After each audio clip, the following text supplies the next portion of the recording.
Hi everyone, it's Christine just checking in. I hope everybody's had a good summer. I know that I've been trying to take advantage of any kind of sunshine because, you know, the winters are long when you don't get out much. Anyway, I was just watching some old videos today and I was thinking about some people like Angela and Andrea and some people that we haven't heard from in a long time, and I just want to at least tell everybody that I hope that things are going okay. You know, great if they are, and if they aren't, you know, I'm praying for you, and we would love to hear from you because that's what we're here for, is the good and the bad, right? Well, anyway, I'll just give a brief update on what I've been doing. I have been really busy as usual. This past 10 months since I got back from the National Institute of Health has been quite an experience for me because I lost my ability to transfer out of my wheelchair. I had to fight for additional hours to remain independent in my home. And so I think I've probably mentioned this from time to time, but I thought I'd kind of go into more details of the complexity of the issue and kind of where I'm at with it. So basically what happens is when you're in the Medicaid program, and I'm in the Medicaid program in a kind of a rare way because I'm under the health care for workers with disabilities. So that puts me in a little bit different category because I own my own home and my income isn't subjected to the guidelines that regular Medicaid benefits are subjected to. So anyway, all last year, probably from January till I left Washington, D.C. in September, I had about 60 visits from 911 to come here to help me get off the ground because I was having trouble with my overnight transfers and things, and was begging for more hours from the state, going through the system request to try to get more hours, and I kept getting turned down. And when I got back from Washington, D.C., they finally gave me a little bit more hours, but my insurance company had to pay for 12 hours a day for 4 months to cover my nighttime because the state was still not providing me, or, you know, when you do a care management plan, everything is on a score, you know, and obviously I've had a lot of progression, so my scoring is going to be more full dependency. That's the highest need. Anyway, I ended up having to hire a lawyer and go through the appeal process, and they ended up coming over here and kind of settling out of court, I guess you could say, on my care plan, but it took months and months. So that was completed in January of this year. And then the plan was I was going to switch programs. I'm in a special program called the New Freedom Program, and I'm going to switch back to the regular program. Is called COPES. And turned out that we discovered that I have been improperly cared for for a long time. And the reason being is because there's a thing called nurse delegation care for people that need, like have high needs, or anybody that needs like an erectable suppository or eye drops or any kind of medication that's injected, like diabetes, or, it goes to extreme for people that have feeding tubes and things like that. So that's why that law was developed.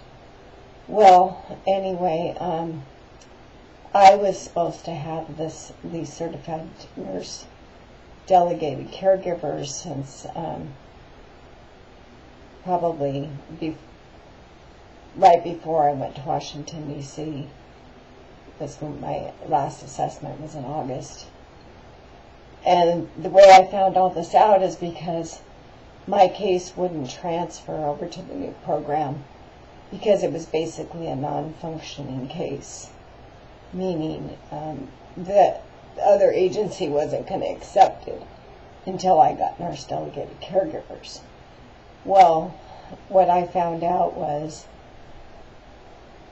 I had no case manager as of February 1st of this year, and they directed my caregivers to stop administrating my bowel program and to stop administrating massage. But both of those needs are medically necessary for me, and I was left in a position where I, either had to lie about or suffer, and I cannot make a bowel movement without taking a suppository. So on the flip side of things, I wanted to keep the caregivers that I had found because I had trained, at that point, 17 people throughout the winter, and I even had professionals, therapists, come in here and training with them too. So it was pretty upsetting that I spent this much time and energy in a program that's failing, and it turns out that the agency that I was with was unable to provide me with those kind of caregivers. So these caregivers that I had needed direction on how to get licensed and tested and certified to be nurse delegated, and that was supposed to be initiated by a case manager or supervisor with the agency. Well, the date of completion was set for June 1st, and as June 1st approached, the girls weren't going to be able to get their testing done because there's a DVD that goes along with the test, and they had gotten that, and they had like 1 week to study for it. Well, I watched the DVD like about 5 times, and I learned the laws and the violations that were, subjected to myself and many other people that are being mistreated, as you can imagine. And so I've been pursuing my legal guidance on that, and I don't really have an update right now about that, but I just wanted you guys to know that this has been a very stressful, time-consuming problem for me, and my case did finally transfer less than a month ago over to the new agency. I do have a case manager now. I switched agencies, so 2 of my caregivers are with me still, and this new agency is doing things the right way.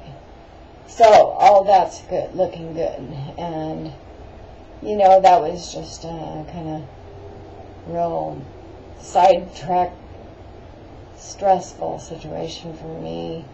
And my dad, passed away, and so that was an enormous amount of things you have to deal with. And anyway, at this point, I'm,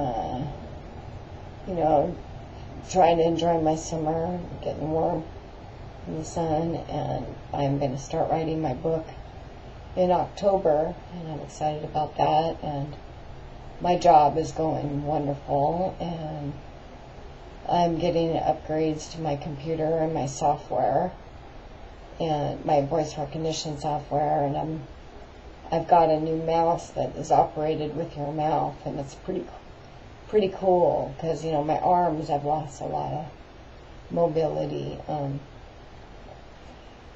So you just kind of move it around with your tongue, and then when you want to click on something, you go and just kind of kiss it or whatever. Or if you want to select something, you kiss it like, and it's kind of cool. I haven't used it yet. I tried it out once, but I'm going to wait for my new laptop and my new software and all the upgrades to my software, so I will be able to write my book hands-free. Lightning speed, voice recognition software all the way, and man, that's going to be a real blessing for me, and I'm excited.